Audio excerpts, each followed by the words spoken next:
Salut tout le monde, bienvenue dans cette nouvelle vidéo. Alors aujourd'hui, on va tout simplement débriefer le Grand Prix des 70 ans de la Formule 1 et brièvement parler du Grand Prix d'Espagne qui doit venir ce week-end. Voilà. Alors, nous allons parler de trois aspects particuliers qu'il fallait noter durant ce Grand Prix. Trois. Premier aspect, voilà, on va commencer par les Mercedes. Alors je pense que tout le monde a constaté, hein, ce Grand Prix est particulièrement difficile pour les Mercedes. Je serais tenté de dire qu'on a trouvé enfin le point faible de ces voitures parce que notez que la différence avec le Grand Prix de la semaine dernière est que il faisait chaud, voilà, il faisait très chaud. Alors les pneus avaient tendance à se détruire plus rapidement sur les Mercos que sur la Red Bull. Voilà. Tout simplement parce que je pense que l'appui aérodynamique de la Merco est plus important. Et du fait que la piste chauffe beaucoup plus, ça rend le pneu tellement mou, fragile que eh bien, le pneu se met à bouillir, chauffer, et puis il y a des bulles, voyez-vous, ces bulles qui explosent et forment des cloques sur le pneu. Ça rend les choses très difficiles pour les Mercedes. Alors forcément, on va dire, voilà, la Merco reste une bonne voiture, mais qu'est-ce qui a fait en sorte que Valtteri Bottas perde sa première place pour finir troisième? Alors là, c'est un problème de stratégie, pas de voiture. Parce que je vous signale que Lewis Hamilton, il a la même voiture, mais il a réussi à remonter jusqu'en P2 parce qu'il était derrière Valtteri Bottas. Après son deuxième relais, il a doublé Bottas et il finit P2. Ce qui n'est pas mal, voilà, parce que ce gars, tout simplement, le jour où il a mal fait, il est deuxième. Où il a bien fait, il est premier. C'est-à-dire, ce génie, il y en a très peu hein, finalement dans la Formule 1. Valtteri Bottas. Alors ce gars, vraiment, je dois vous dire, Bottas, il m'énerve. Bottas m'énerve, mais vraiment il m'énerve ce gars, parce que tu peux pas avoir une pole, quitter de la pole position pour finir troisième sur une Merco, frère. Mais c'est terrible. Lewis, il a réussi à maintenir sa deuxième place. Il n'a pas fait de magie.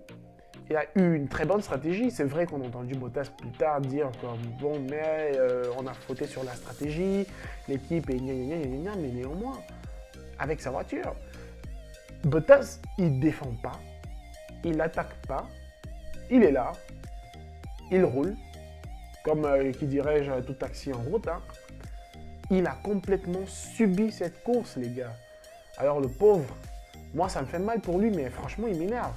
Il a une Merco quand même. Il se fait prendre par Verstappen. Il essaie même pas de fermer l'angle, le virage. Il ferme pas la porte. Verstappen passe tellement facilement. Hamilton, alors j'en parle pas. Il est passé, Bottas l'a même pas vu. Il a vu le DRS, il a dit bon, ok, très bien, on se voit devant. Mais franchement, on peut pas si mal conduire. Je félicite par ailleurs Hamilton encore hein, parce que ce pilotage-là, ce pilote tout court, il était formidable, voilà. C'était sensationnel. Deuxième point de ce Grand Prix, Max Verstappen. Justement, je voulais y en venir, je voulais y arriver. Verstappen, ce gars, il est génial. Il est génial parce qu'il nous a foudroyés avec sa stratégie. On pensait que Verstappen, il allait s'arrêter très tôt dans la course, mais non. Il a préféré faire un long relais, un très très long relais. Et force est de remarquer qu'il a bien géré ses pneus. Voilà, les pneus, ils éclataient pas comme sur la Merco. La Red Bull qui est pourtant, on le sait, moins performante que la Mercedes. Parce que aller chercher les Merco, c'est du lourd. Et puis, à ce moment en course, là, son ingénieur lui dit écoute, Max, il va falloir que tu ralentisses parce que tu es trop proche de Valtteri, les pneus surchauffent, etc., etc. Alors, il a répondu à son ingénieur en lui disant pour la première fois depuis 5 courses, que j'ai une Merco devant moi que je peux prendre, tu me demandes de ralentir. Mais non, mec, je vais pas aller au rythme d'une grand-mère, moi. Je vais la bouffer, cette Mercedes. Et il a fait. Il a terminé sa course premier, voilà, et puis voilà, force est de constater que ce garçon, il a toujours cette envie d'aller gagner, de chercher, de se projeter vers l'avant. C'est le futur de la Formule 1, tout simplement. Et bravo à lui, vraiment, c'était superbe, c'était subliminal. Vraiment, il n'y a rien d'autre à dire. La strat de Red Bull a parfaitement marché.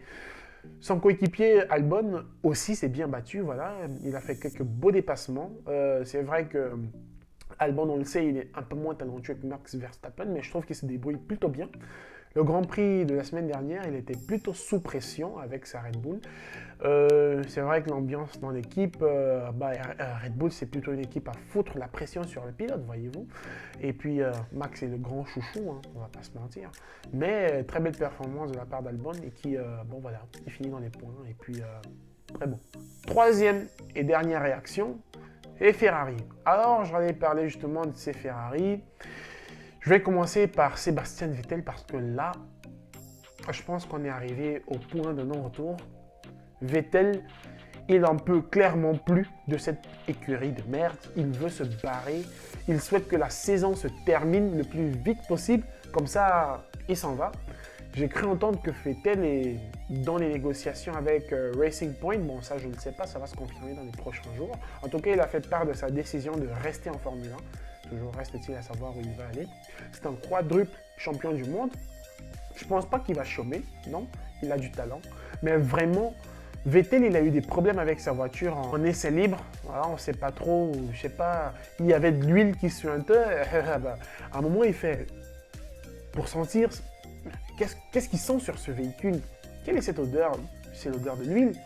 L'huile de quoi? L'huile de boîte de vitesse, l'huile de moteur, l'huile de mayonnaise. Je ne sais pas trop, mais vraiment, Vettel, il en a marre, il veut se barrer. Je ne sais pas si vous pouvez comprendre l'état d'esprit dans lequel Vettel se trouve, mais vraiment, Vettel, il veut se tailler de cette équipe de merde qui est clairement plus dirigée vers lui.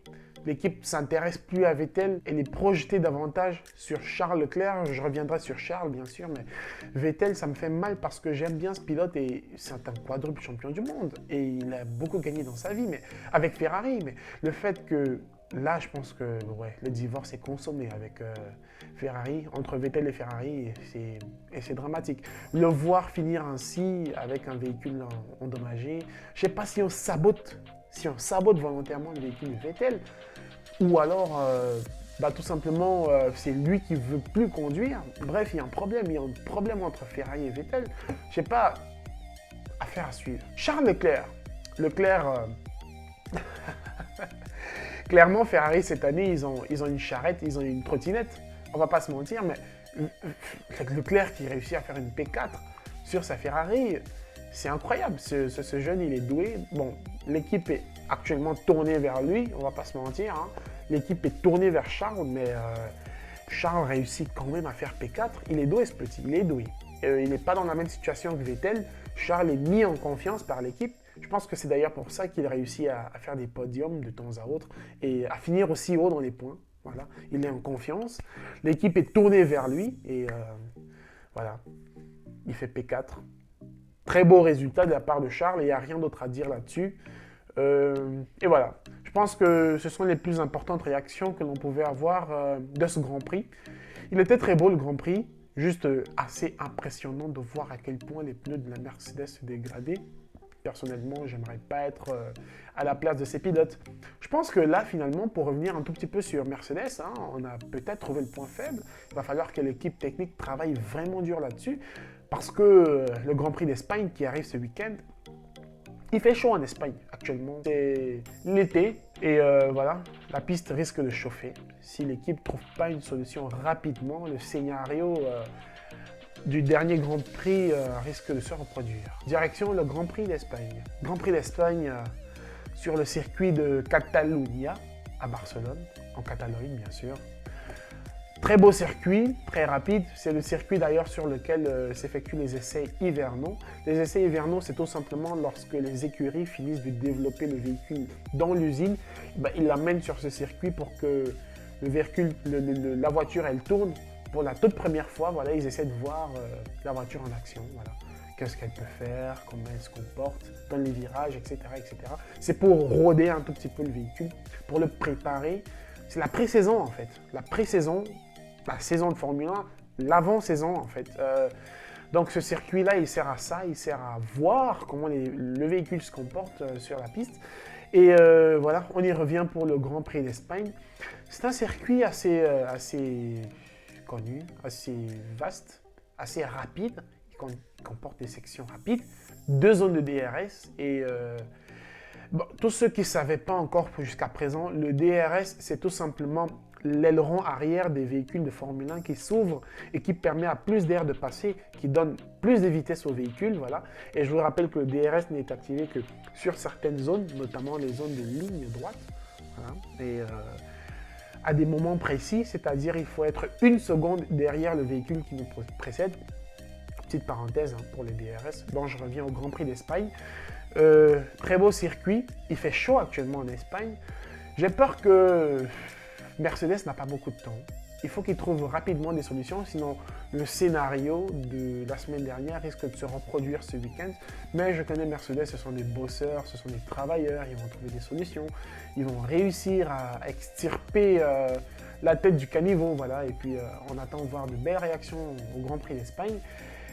Et Max Verstappen, je ne serais pas étonné de le voir aller sur une même stratégie que celle du week-end dernier. Voilà. Il nous a fait peur, hein, ce petit roux là. Alors on va voir ce qu'il nous réserve pour le Grand Prix d'Espagne. Le Grand Prix d'Espagne est chaud. Il n'y aura pas de spectateurs, ce qui est un peu dommage, maudit Covid. Et puis voilà, on attend voir les essais libres d'ici vendredi, comment les véhicules se comportent. Bon, je suis déjà sûr à peu près hein, que les Mercedes vont encore signer la pole et puis la deuxième position. On est un peu habitué hein, depuis le début du championnat. Voilà, on verra bien ce que ça va donner. Je vous donne rendez-vous la semaine prochaine, mais d'ici là, regardez ce Grand Prix. Vous me dites dans les commentaires ce que vous en pensez, hein, parce que bon, le dernier Grand Prix, pas beaucoup de personnes m'en ont parlé. Et n'oubliez pas, abonnez-vous et activez la petite cloche de notification. C'est très important, ça me permet de continuer à mettre des vidéos et de récompenser le travail fourni, bien sûr, si vous voulez de nouvelles vidéos. Allez, ciao, à la semaine prochaine.